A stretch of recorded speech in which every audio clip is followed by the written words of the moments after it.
एक बार भगवान गौतम बुद्ध अपने शिष्यों के साथ किसी पर्वतीय स्थल पर ठहरे थे।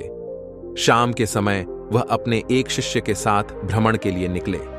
दोनों प्रकृति के मोहक दृश्य का आनंद ले रहे थे। विशाल और मजबूत चट्टान को देख शिष्य के भीतर उत्सुकता जगी।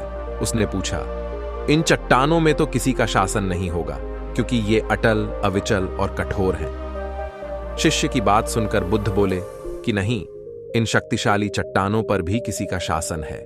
लोहे के प्रहार से इन चट्टानों के भी टुकड़े टुकड़े हो जाते हैं। इस पर शिष्य बोला, तब तो लोहा सर्वशक्तिशाली हुआ। बुद्ध मुस्कुराए और बोले, नहीं, अग्नि अपने ताप से लोहे का रूप परिवर्तित कर सकती है। उन्हें धैर्यपूर्वक सुन रहा।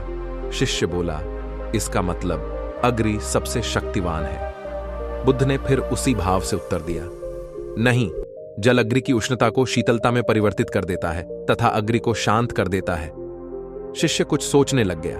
बुद्ध समझ गए थे कि उसकी जिज्ञासा अब भी पूरी तरह शांत नहीं हुई है।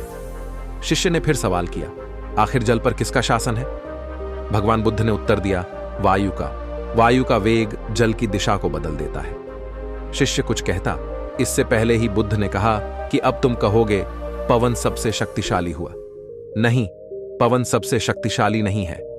सबसे शक्तिशाली है मनुष्य की संकल्प शक्ति, क्योंकि इसी से पृथ्वी, जल, वायु, अग्नि इत्यादि को नियंत्रित किया जा सकता है। जीवन में कोई भी महत्वपूर्ण कार्य संकल्प शक्ति के बगैर असंभव है। इसलिए अपने भीतर संकल्प शक्ति का विकास करो।